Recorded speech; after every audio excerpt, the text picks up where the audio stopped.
Okay, this is Math 107, Lesson 10's preview exercises.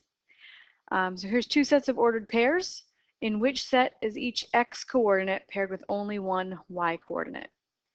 So in set 1, we have an x coordinate of 1 paired with a 5 and an x coordinate of 2 paired with a 5. So each x, 1 and 2, is paired with one y, the 5.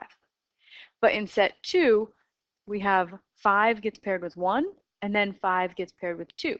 So there's an x that gets paired with two different y's. Okay, so set 1, each x coordinate is paired with only one y coordinate.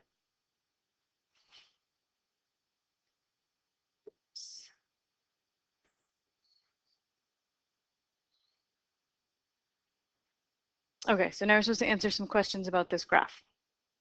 What is the y coordinate when the x coordinate is 2? So we find 2 on the x-axis. We go up to the graph and we see that the y coordinate is 3. So 2, 3 is a point on the graph. What are the x coordinates when the y coordinate is 4? So we find 4 on the y-axis, and there are actually 2 points on the graph that have 4 as a y coordinate, and their x coordinates are -3 and 3. So that means -3, 4 and 3, 4 are points on the graph.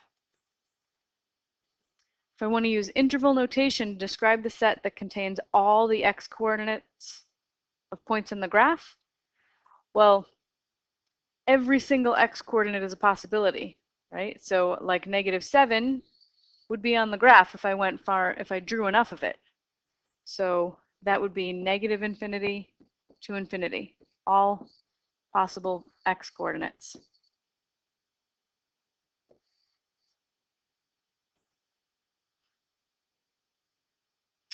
And then a similar question, interval notation to describe the set that contains all y coordinates of points on the graph.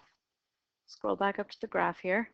So the smallest y coordinate, the lowest point on this graph, is this point right here at 0, 1. And then it goes up from there. There are no negative y coordinates. In fact, there's nothing below 1. It's just 1 and bigger. So I would put 1, infinity, include the 1 because that is a y coordinate on the graph, and you never include the infinities.